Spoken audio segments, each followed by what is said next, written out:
त, देखो यह सट गया, देखो मेरे मुंह को देखो, त यहाँ पे सटा, थ बिना दांत में सटाए एक बार बोल के देखना जरा, क्या तब बोला या नहीं बोला है। अब बोलोगे सर याद कैसे रहेगा, बोल के देख लो।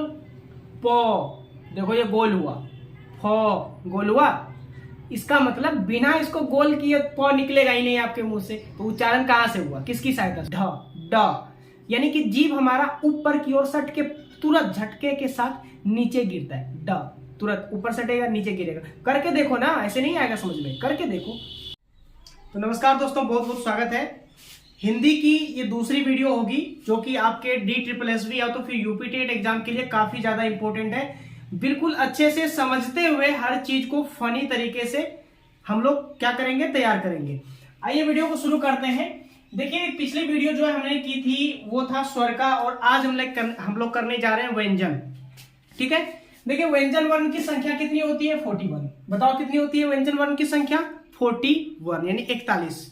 इस 41 वर्ण के सारे गुणों को जानेंगे, किसे क्या कहा जाता है, किसका उच्चारण कहां से होता है, किसे अंतस्थ कहेंगे, किसे ऊष्म कहेंगे, क्योंकि यहां से एग्जामिनर क्वेश्चन आपसे जरूर पूछेगा, 100% पूछेगा और पूछे जाते हैं, इसलिए आपके लिए काफी ज्यादा इंपॉर्टेंट है ये वीडियो। तो आपने सैकड़ों देखी होगी, लेकिन इस तरह से समझा के आपको कोई नहीं बताया होगा। इस क्लास में सारी चीजें मैं आपको याद करा दूंगा, वो भी प्रैक्टिकल करके देखेंगे हम लोग। ठीक है, तो देखिए वीडियो को शुरू करते हैं। देखिए सबसे पहले हम लोग यहाँ पे लिए हैं कंठ, तालव्य, मूर्धन्य, उसके बाद दंत और ओष्ठ, यानी ये है हमारा उच्चारण स्थान। ठीक है, हमारे मुंह में उच्चारण कहीं एक स्थान से नहीं होता है। हमारा जो स्वर यंत्र है, स्वर यंत्र से आवाज निकलती है, पर उच्चारण अलग अलग शब्दों का अलग अलग स्थान से होता है। होठ का काम अलग है, होठ से अलग शब्दों का उच्चारण होता है, तालु से अलग होता है, दंत से अलग होता है। यानी होठ, तालु, दंत, जीभ, इनमें से कोई एक का भी सिस्टम गड़बड़ हो गया, फिर उच्चारण में हमको तकलीफ होने लगेगी। अब देखिए यहाँ पर समझने वाली बात क्या है, यहाँ पे हमने इसको बांटा हुआ है। पहला है हमारा घोष वर्ण और दूसरा है हमारा, पहला है अघोष और दूसरा यहाँ पर घोष वर्ण। घोष को ही सघोष भी कहा जाता है। अब देखिए यहाँ पर हमने लिया है अल्प प्राण, यहाँ लिया है हमने महाप्राण, यानी कि अगर हम देखें सघोष वर्ण और यहाँ पर देखें अघोष वर्ण, तो दोनों में अंतर है। क्या अंतर है, इस चीज को समझने की कोशिश करते हैं। देखिए अगर हम बात करें सघोष की, तो सघोष वर्ण जितने भी होते हैं, जब हम उनका उच्चारण कर रहे होते हैं तो हमारे स्वर यंत्र में कंपन होता है। क्या होता है, कंपन होता है। जैसे मान के चलो सघोष वर्ण के अंतर्गत हमने लिया है अल्प प्राण और यहाँ पर महाप्राण। अल्प प्राण भी समझेंगे किसे कहते हैं, महाप्राण भी समझेंगे किसे कहते हैं। जरा ध्यान देना, जो सघोष वर्ण होता है, जब आप इसका उच्चारण करोगे, तो हमारा जो स्वर यंत्र है, लैरिंग्स, जो हमारा लैरिंग्स है, उसमें अलग ही प्रकार का कंपन होगा। अब करके देखो मेरे साथ, कैसे, जैसे हम बोलते हैं ग ग ग, यहाँ पे आप देखोगे हल्का थरथराहट होगा, ग घ, हल्का थरथराहट होगा, यहाँ पर वही होता है कंपन। तो सघोष का अर्थ सीधा सा होता है जिसके उच्चारण में जब हम घोषणा कर रहे होते हैं, कोई चीज बोल रहे होते हैं, तो हमारे लैरिंग्स पे एक दबाव बनता है और वहां पर कंपन उत्पन्न होता है। यही अर्थ होता है सघोष का। अब देखिए यहां पर अगर हम बात करें को वर्ग की, अगर हम बांटे क ख ग घ अंग च छ ज झ य, तो 5-5 को हम अलग अलग करके बांटते हैं। जैसा ध्यान दीजिएगा, जैसे कि क वर्ग हमारा है क ख ग घ अंग। इसमें से अगर आपसे पूछा जाए अघोष वर्ण कौन कौन से होते हैं, अघोष वर्ण कौन कौन से होते हैं, तो आपको सीधा सा बात बोलना है कि जो वर्ग का पहला और दूसरा, यानी कि पहला और दूसरा, जो वर्ग का पहला और दूसरा होगा वर्ण, वही अघोष होगा। पहला और दूसरा कौन होगा, अघोष होगा। अगर बोला जाए सघोष कौन होगा, सघोष कौन सा होगा, तो ये जो हमारा तीसरा है और ये जो हमारा चौथा है, ये होता है हमारा सघोष वर्ण। क्या होता है, सघोष वर्ण। अब जरा ध्यान देना, ये जो क वर्ग है हमारा क ख ग घ अंग, इसका उच्चारण कहां से होता है, थोड़ा सा इस बात पे गौर करते हैं। जैसे हम बोलते हैं क, को बोलना गलत है, को नहीं बोल सकते आप, खो भी नहीं बोल सकते, क, ख, ग, घ, अंग ऐसे बोला जाता है। हलंत की मात्रा वहां आनी चाहिए, को खो नहीं होता ऐसा, ठीक है, ध्यान रखिएगा। तो क, ख, ग, घ, अंग। अब यहां पे हम क्या देख रहे हैं, क, जीभ कहीं नहीं सट रहा, क, ख, ग, घ, जीभ हवा में ही रह जा रहा है, जीभ कहीं नहीं सटता। इसका मतलब ये जो आवाज आ रही है कहां से आ रही है, कंठ से आ रही है। आप बोल के देखोगे, एग्जाम में जब आपके सामने क्वेश्चन आएगा, आप धीरे से हल्का उच्चारण करोगे, आपको पता चल जाएगा कि आवाज कहां से आ रही है। इस चीज को पकड़ना है तो रटने से बच जाओगे, रटना नहीं पड़ेगा आपको, ठीक है। क, ख, ग, घ, अंग, जीव हवा में ही लटकता रह जाता है और आवाज अंदर से आती है, दैट मीन्स कंठ से आवाज आती है। इसीलिए क, ख, ग, घ, अंग का उच्चारण स्थान हो जाएगा हमारा कंठ। क्या हो जाएगा, कंठ, यानी कंठ से हवा निकलती है। अब इसमें दो चीज है अल्प प्राण किसे कहेंगे, महाप्राण किसे कहेंगे। देखो अल्प मतलब क्या होता है, अल्प मतलब होता है थोड़ा, ठीक है, अल्प मतलब थोड़ा, यानी जिस वर्ण के उच्चारण में हमें थोड़े से प्राण की जरूरत पड़ेगी, थोड़ी सी हवा की जरूरत पड़ेगी, थोड़ी सी ताकत की जरूरत पड़ेगी, उसे कहेंगे अल्प प्राण। तो जब हम क का उच्चारण कर रहे होते हैं, क, ख, बिल्कुल नॉर्मली उच्चारण हो जाता है हमसे, कोई दिक्कत नहीं पड़ती, कोई जोर नहीं पड़ता। हल्की प्राणवायु, थोड़ी प्राणवायु की जरूरत पड़ती है, इसीलिए क, ख दोनों अल्प प्राण है, दोनों क्या है, अल्प प्राण है। वहीं पे अगर क अल्प प्राण है, अगर हम बात करें ख की, ख, ग, है ना, ख की बात करें तो ख हमारा महाप्राण हो जाता है, ख हमारा क्या हो जाता है, महाप्राण हो जाता है।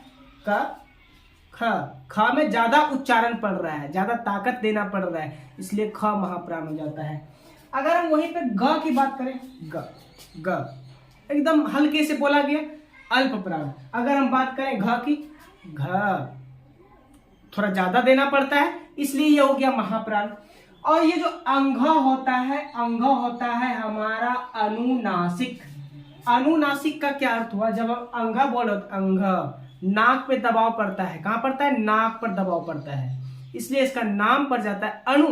और नासिक मतलब होता है नाक, नासिक मतलब होता है नाक, यानी जिसके उच्चारण में नाक की हेल्प लेनी पड़े, दैट इज अनुनासिक। इसको क्या कहेंगे, अनुनासिक कहेंगे। इसी तरह यहां पर अगर हम देखें अगर हम चौ वर्ग में आते हैं, क वर्ग का काम मेरा खत्म हो गया, अब हम लोग आते हैं बारी बारी से सभी वर्ग पे हम लोग आएंगे। अब हम लोग आते हैं चौ वर्ग पे। चौ वर्ग पे अगर हम आते हैं तो च, छ, ज, झ, य, च, छ, ज, झ, य। अब यहां पे अगर हम देखें च, तालु का यूज करना पड़ रहा है हमको, च, छ, ज, बिना तालु के आवाज नहीं निकलेगी। तो ये जो होता है हमारा च, छ, ज, झ, य, ये है हमारा तालव्य। क्या है ये हमारा तालव्य। तालव्य मतलब क्या हुआ, जहां पर हमको उच्चारण करने में तालु की जरूरत पड़े। तालु समझ रहे हैं, अंदर में जो होता है, अंदर में ऊपर साइड तालु की जरूरत पड़ती है, इसलिए इसको कहा जाता है तालव्य। ठीक है, चौ वर्ग की बात कर लेते हैं। अगर यहां पर देखें कि चौ का जो ये चौ है, चौ के उच्चारण में कम समय लगता है च, तो ये अल्प प्राण हो जाएगा। अगर हम छ की बात करेंगे, छ ज्यादा लग रहा है, ज्यादा प्राणवायु की जरूरत पड़ रही है, तो महाप्राण। उसी तरह हमारा जो है वो हो जाएगा अल्प प्राण, क्योंकि सीधा बोल देते हैं सिंपली ज। अब फिर झ बोल के देखो, झ ज्यादा ताकत पड़ती है, खुद से बोल के देखो। और यो क्या हो जाएगा, यो हो जाएगा हमारा अनुनासिक, क्योंकि यो बोलेंगे नाक पे जो है बल पड़ेगा, नाक से जो है हवा निकलेगी, तो इसको कहेंगे हम लोग अनुनासिक, जिसका उच्चारण नाक की सहायता से हो, यो। इसी तरह हम देख लेंगे मूर्धन्य। मूर्धन्य कौन सा होता है, मूर्धन्य कौन सा होता है, जिसका उच्चारण मूर्धा से हो। मूर्धा समझ रहे हैं आप, जीभ जो ऊपर जाके टकराती है वो हमारा मूर्धा होता है, जहां पे ऊपर जाके टकराते हो। जैसे कि हम लोग मान के चलो यहां पर ड बोलेंगे, ड बोल के देखो, ड देखो जीभ कहां पे सट रहा है, करके देखो, तब मजा भी आएगा पढ़ने में और समझ में भी आएगा। ड कहां पे जीभ सटा, ऊपर में, ढ देखो ऊपर में कुछ देरी के लिए सटता है, फिर हट जाता है, यानी एक झटके से सटेगा फिर हट जाएगा। तो ड और ढ देखो, तो कहने का मतलब है कि जिसका उच्चारण मूर्धा से हो उसे मूर्धन्य कहेंगे। उसे क्या कहेंगे? मूर्धन्य कहेंगे। और किसका उच्चारण मूर्धा से होता है? ट वर्ग जितना भी है, ट वर्ग, ट ठ ड ढ न, ये ट वर्ग जितना भी है सारे के सारे का उच्चारण जो होता है मूर्धा से होता है, इसलिए इसको मूर्धन्य कहते हैं। क्या कहते हैं? मूर्धन्य कहते हैं। अब इसमें याद रखना अल्प प्राण कौन सा हो जाएगा? तो ट हो जाएगा अल्प प्राण, यानी कि जितना भी हमारा पहला, तीसरा और यह पांचवा, ये जितना भी है ये हमारा अल्प प्राण हो जाता है। याद रखना अल्प प्राण पहला, ये रहा तीसरा और यहाँ पर पांचवा, कौन हो जाएगा? अल्प प्राण हो जाएगा। तो इसमें अगर टो की हम लोग बात करेंगे, ट की बात करेंगे, ट यानी हल्के से उच्चारण हो गया तो अल्प प्राण। वहीं पे अगर ठ की बात करेंगे तो ठ बोलने के लिए ज्यादा ताकत लगेगी। बोलो, ठ ज्यादा ताकत लगता है, इसलिए इसको कहते हैं महाप्राण। यहाँ पे हमने कुछ चीजें लिखी हुई है, इसको साथ में नोट करते जाना है। देखो, स्वघोष जो होता है, स्वघोष में स्वर यंत्रों में कंपन होगा, एकदम ऑटोमेटिक होगा कंपन। जैसे स्वघोष वाला यहाँ पर है, ज य कंपन होगा, आपको फील होगा, अनुभव होगा। और हिंदी यही चीज है, अनुभव करते हुए पढ़ो तो सारी चीजें समझ में आएंगी। ठीक है। और जो अघोष वर्ण होता है उसमें स्वर यंत्र में कंपन बिल्कुल नहीं होता, सिंपली बोल सकते हो आप, जैसे कि क, कोई कंपन नहीं हुआ। ठीक है। तो यहां पर हम देख रहे हैं ट हो जाएगा अल्प प्राण, ठ हो जाएगा महाप्राण, यानी कि पहला अल्प प्राण, तीसरा अल्प प्राण, पहला तीसरा और यहाँ पांचवा अल्प प्राण। बाकी जो दूसरा है और ये जो चौथा है, दूसरा और चौथा होता है महाप्राण। नंबर याद रखना, महाप्राण का 24 याद रखना। ठीक है, 24 महाप्राण। अल्प प्राण का पहला, तीसरा, पांचवा, यानी 1 3 5। ठीक है। अब देखो यहाँ पर हम लोग आ जाते हैं दंत में। कहां पर आते हैं? दंत में। दंत का मतलब क्या होता है? दंत मतलब जिसका उच्चारण आप दांत की सहायता से कर सको। दांत से बोलोगे सर दांत से कैसे उच्चारण होगा? भाई ये जो मुंह में जितना भी चीज है ना, दांत, जीभ, उसके बाद आपका मूर्धा, तालु, अगर ये इसमें से कोई एक चीज भी गड़बड़ हो जाएगा ना तो फिर आप बोल नहीं पाओगे, आपकी आवाज लगने लगेगी। ठीक है। तो देखो, दंत मतलब होता है दांत, जिसका उच्चारण दांत की सहायता से होता है, दांत से नहीं होता, दांत की सहायता लेनी पड़ती है। अब देखो, जैसे कि हम बोलते हैं त, थ, द, ध और यहां पर न, त बोल के देखो, करके देखो, अच्छा लगेगा। बिना दांत में सटाए जरा तुम एक बार, बिना दांत में सटाए तुम ध बोल के देखा। ऐसे बोले, दांत में सटा के बोलते हैं, ध बोला गया। अगर हवा में लटका के ढ, देखो कैसे आवाज निकल रहा है। ध निकल रहा है क्या? नहीं निकल रहा है, और निकलेगा भी नहीं। दांत की सहायता लेनी ही पड़ेगी आपको, नहीं तो बोलना चाहोगे कुछ निकल जाएगा कुछ। ठीक है। तो त, थ, द, ध, न, इसका उच्चारण होता है दांत से, इसलिए इसको दंत कहते हैं। इसमें अल्प प्राण कौन सा? अल्प प्राण जिसमें कम प्राणवायु की जरूरत पड़ी, अल्प प्राण। जैसे त पहला हो गया, तीसरा अल्प प्राण, दूसरा जो होगा और यहाँ जो चौथा होगा ये होगा महाप्राण। क्या होगा? महाप्राण। ठीक है। और अगर हम न बोलेंगे, न न न, अल्प प्राण। ठीक है, याद रखना। अगर हम ओष्ठ की बात करें, ओष्ठ, अब देखो कुछ ऐसी चीजें हैं जैसे कि जिसका उच्चारण की होठ की सहायता से होता है। अगर होठ नहीं फैलाओगे, होठ को गोल नहीं करोगे, समृद्ध हमने पढ़ाया था आपको, समृद्ध, जिसमें ये होठ गोल हो जाता है ऐसे करके। ठीक है। तो कुछ ऐसी चीजें जिसका उच्चारण होठ की सहायता से होता है, जैसा प रहेगा तो प, फ, ब, भ, म हो गया कौन? ओष्ठ। और इसमें आपका प कौन है? अल्प प्राण। ब क्या है? अल्प प्राण। ये जो दूसरा नंबर फ और ये जो चौथा नंबर भो है, ये हो जाएगा हमारा महाप्राण। क्या हो जाएगा? महाप्राण। याद रखना। फिर एक आगे आ जाता है, यहाँ देखो, यहाँ तक तो हमने कर लिया, यहाँ तक अलग था बिल्कुल। अब जो आगे हम लोग देखेंगे वो अलग देखेंगे। जैसे हमारा हो जाता है अंतस्थ, जैसे हमारा हो जाता है अंतस्थ, तो अंतस्थ वर्ण किसको कहते हैं? य, र, ल, व। य नहीं, य, र, ल, व, ये होता है अंतस्थ वर्ण। ये चार वर्ण जो होते हैं हमारे अंतस्थ होते हैं। य अंदर से निकल रही है, र, ल व, इसलिए इसको कहा जाता है अंतस्थ वर्ण। अब देखो कुछ गर्म वर्ण होता है, आपने सुना है कभी नाम गर्म वर्ण या तो फिर उष्ण वर्ण। उष्ण मतलब गर्म। गर्म वर्ण कौन होता है? जिसमें देखो यहाँ पर जैसे तालव्य स, मूर्धन्य स, दंत स, हाँ ये उष्ण वर्ण है। स देखो यहाँ पे, देखो जरा ध्यान देना, ध्यान दो, यही चीज तो है। स शुरू में एक सिसकारी निकल गई है ना, दंत स निकल रही है क्या? यही जो एक सिसकारी निकल रही है हमारे मुख से, इसलिए इसको नाम दिया जाता है गर्म वर्ण यानी उष्ण वर्ण, है ना। उष्ण मतलब गर्म। तालव्य स, मूर्धन्य स, दंत स, ह, इसलिए इसको नाम क्या दिया गया है? उष्ण वर्ण। याद रखना 4 वर्ण होते हैं उष्ण वर्ण। उसके बाद एक वर्ण है संयुक्त वर्ण। संयुक्त जिसमें कि दोनों मिला होता है। संयुक्त मतलब मिला जुला। जैसे अक्ष, अक्ष में हम देख रहे हैं अक्ष किससे बना है? क और स से। किससे बना है? क और स से। क्या बन गया? अक्ष। तर किससे बना? त और र से बन गया त्र। ग्यो किससे बना? ज और यो से क्या बन गया? ग्यो बन गया। और स्र किससे बना? स ज और र से बना स्र। तो तालव्य स, तालव्य सुनिए, अक्ष, त्र, ज्ञ और स्र, ये 4 वर्ण जो है इसको कहते हैं संयुक्त वर्ण, क्योंकि ये मिले जुले उच्चारण से मिलकर बना होता है, इसलिए इसको कहते हैं संयुक्त वर्ण। ठीक है, याद आ गया, समझ आ गया। अंतस्थ क्या हो जाएगा? य र ल व। उष्ण जिसमें कि सिसकारी निकले, तालव्य स, मूर्धन्य स, दंत स, गर्म है, उष्ण वर्ण इसको नाम दे दिया गया। घोष किसको कहेंगे? सघोष या घोष इसी को कहा जाता है। घोष किसको कहेंगे? जो हमारा तीसरा और चौथा वर्ण होता है, ये हमारा घोष वर्ण होता है। और अघोष वर्ण कौन होता है? पहला और दूसरा।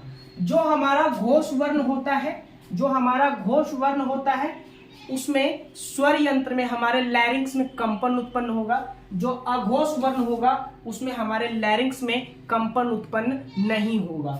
अल्प प्राण क्या होगा? श्वास वायु की मात्रा कम होगी, हमें कम ताकत लगानी पड़ेगी, जब हम बोलेंगे उच्चारण कम करना पड़ेगा। ये हो जाता है अल्प प्राण। नाम से पता चल रहा है अल्प मतलब थोड़ा, और एक होता है महाप्राण, एक होता है हमारा महाप्राण। महा मतलब अधिक, जिसमें ज्यादा ताकत लगानी पड़े उसको महाप्राण कहते हैं। बात क्लियर हो गई। अब इसके साथ साथ अभी तक हम लोगों ने कितने वर्ण को जाना, जरा ध्यान देना। 5, 10, 15, 20, 25, 26, 27, 28, 29, 30, 31, 32, 33, 34, 35, 36, 37।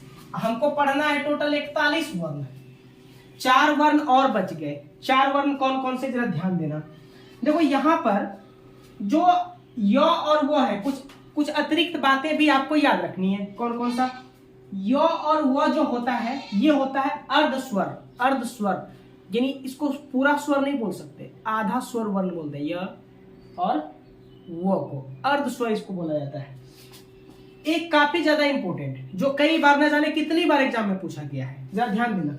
DSSS पलटा के देखोगे तो हर सेट में ये क्वेश्चन आपको मिलेगा।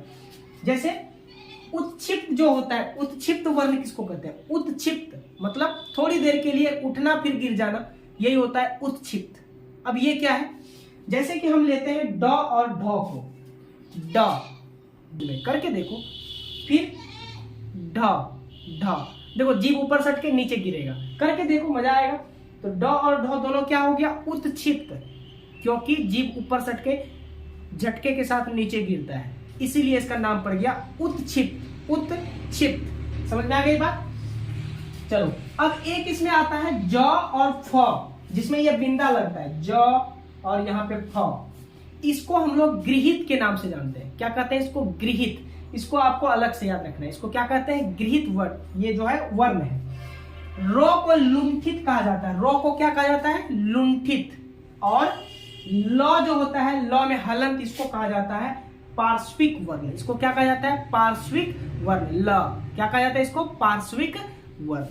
तो कुल मिला के हमने 41 व्यंजन वर्ण के बारे में जान लिया। तो यहां से हमारी स्वर वर्ण और व्यंजन वर्ण दोनों क्या हो चुके हैं? समाप्त हो चुके हैं। ठीक है, बहुत जल्द हिंदी जो है इसी तरह कंटिन्यू रखेंगे। अब बहुत जल्द हम लोग धीरे धीरे करके हिंदी को पूरा समाप्त कर देंगे, ठीक है। इसके साथ साथ क्वेश्चन की प्रैक्टिस हम अलग से आपको करवाएंगे चैप्टर वाइज, उसके लिए आपको चिंता करने की जरूरत नहीं है। क्वेश्चन की प्रैक्टिस में अलग से चैप्टर वाइज करवाऊंगा, ठीक है। यानी कि थ्योरी अलग और ऑब्जेक्टिव क्वेश्चन बिल्कुल अलग। तो वीडियो अच्छी लगी हो तो चैनल को लाइक जरूर करें और सब्सक्राइब सबसे पहले कर लें, बेल आइकन दबा दें, क्योंकि इस तरह की फ्री क्लास आपको यूट्यूब पर नहीं मिलेगी। सब पैड बैच चलाने में लगे हुए हैं, लेकिन हम जैसे जो छोटे अभी यूट्यूबर हैं, जो हम जैसे छोटे टीचर हैं अभी, वे चाहते हैं कि स्टूडेंट को कंटेंट प्रोवाइड करें, अच्छा से अच्छा कंटेंट, वो भी बिल्कुल फ्री, ठीक है। आप लोगों की सहायता से भी से ही हमारा भी विकास होगा आगे चल के। तो एक सब्सक्राइब जरूर कर लें और वीडियो अच्छी लगी हो तो लाइक जरूर कीजिएगा, अपने दोस्तों के साथ शेयर भी कीजिएगा। चलिए मिलते हैं फिर नेक्स्ट वीडियो के साथ, तब तक के लिए जय हिंद।